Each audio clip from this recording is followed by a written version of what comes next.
চাওক প্ৰথম কথা হ'ল এই নদীখনৰ পৰা প্ৰটেকশ্যন পাবৰ কাৰণে মথাউৰিটো চেংচন হৈছে, সেইটো আমি একমত হৈ আছোঁ, সেইটো বিষয়ত আমি একমত। কিন্তু নদীখনকে যদি কাটি লৈ মথাউৰিটো বনায়, এখন নদীয়ে ধৰক নদীখনৰ কিনাৰটো কাটি যদি মথাউৰিটো উঠায়, ইয়াত এইডোখৰটো নদী মথাউৰিটোৰ কাৰণে ছাপৰ্ট আছিলে, এই ছাপৰ্টডোখৰকে যদি কাটি লৈ মথাউৰিটো বনায়, তেতিয়াহ'লে প্ৰটেকশ্যনটো আমাৰ মানে চিৰযুগমীয়া হ'বনে নহ'ব সেইটো ৰাইজৰ বিচাৰ্য বিষয়। গতিকে এই বিষয়ত আমি একমত নহয়।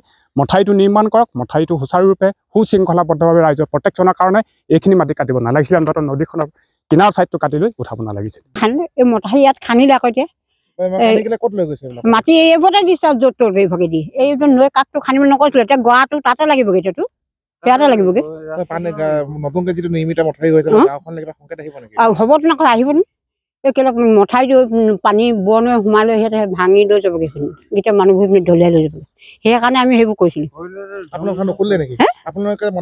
কৈছিলোঁ কাজিয়া ঢেৰ হৈ গৈছিলেগৈ তেতিয়া কওঁতে। সেই মানুহ ঘৰেও ক'লে ঢেৰ, মানে মোৰ মাটি মোৰ কথা সেনেকৈ ক'লে আৰু আমিনো কি ক'ম আৰু, কৈছে কাৰণে কৈছোঁ আৰু এই দিছে তেহেঁতি দিয়ক আৰু কি হয় হৈ থাকক বুলি সেনেকৈ ক'লোঁ। আমি থৈ দিলোঁ সেনেকৈ। আমাৰ বোৱাৰী ছোৱালীবোৰ ঢেৰ কৈছে নুশুনে, নাখান্দিবা নাখান্দিবা, সেইডোখৰ খান্দিলে আমাৰ দিগদাৰ হ'ব কৈছে, তেহেঁতি নুশুনিলে আৰু সেইবোৰ কথা। পৰিৱেশটো আমাৰ সুতটো বেছি হ'ব। এইটোৱে বহুত ঠেপ ধৰি আছিলে, গাঁত বডিগা গাঁত হৈ আছিলে, এতিয়া সেইটো সহায় দিব লাগে। নৈখন একদম মথাউৰিত খুন্দা মাৰিব, পানীটো একদম ইফালে বেছি হৈ যাব। এতিয়া বনাইছে। এইবোৰ কোনে ঠিকাদাৰে কৰিছে, আমি কৈছোঁ ওচৰটো খান্দিলে বৰ ডাঙৰ কথা হ'ব নহয়। এইটো মানুহখন কি অৱস্থা হ'ব, নাই নুশুনে নহয়, আমাৰ কথা নুশুনে আৰু কি কৰিব।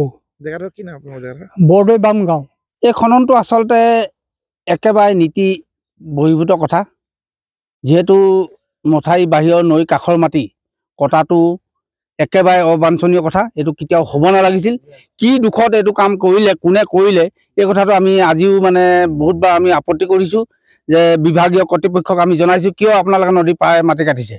তেওঁলোকে কৈছে যে আমি নাই কটা, আমি অনুমতি দিয়া নাই আৰু আমি নজনাকৈ তেওঁলোকে মাটি কাটিছে। ঠিক আছে, আপোনালোকে যদি নাজানে তেতিয়াহ'লে আপোনালোকে আহক, এইটো পৰ্যবেক্ষণ কৰক, কৰি আপোনালোকে কামখিনি আপুনি শিথিল কৰি দিয়ক, বন্ধ কৰি দিয়ক। নদী গৰা কাটি মথাউৰি নিৰ্মাণ কৰি থকাৰ এক পৰিস্থিতিৰ সৃষ্টি হৈছে, পৰিস্থিতি উদ্ভৱ হৈছে লেজাই বৰদৈবাম গাঁৱৰ এই নৱনিৰ্মিত যিটো মথাউৰি, এই মথাউৰিটো নিৰ্মাণ কৰিবলৈ কিন্তু যি চেঁচানৈ বান ৰোধৰ কাৰণে যি মথাউৰি নিৰ্মাণ কৰা হৈছিলে, কিন্তু সেই চেঁচানৈকে পুনৰ খান্দি মথাউৰি কাষলৈ আনি মথাউৰি নিৰ্মাণ কৰা হৈছে। এইটো অত্যন্ত দুখজনক কথা, কাৰণ আমি প্ৰটেকশ্যন পাব লাগে, এই সুশৃংখলিত সুপৰিকল্পিতভাৱে মথাউৰিটো নিৰ্মাণ হ'ব লাগে, যাতে এই সমগ্ৰ লেজাই কলাখোৱা অঞ্চলৰ আপ টু যিমানকেইখন গাঁও আছে, সেই গাঁওকেইখনৰ ৰাইজে বছৰি বছৰি বানপানীৰ যি ভুক্তভোগী আছিলে, সেই ভুক্তভোগী লোকসকলে তেওঁলোকে সকাহ পাওক বুলিয়ে মথাউৰিটো নিৰ্মাণ কৰা হৈছিলে বা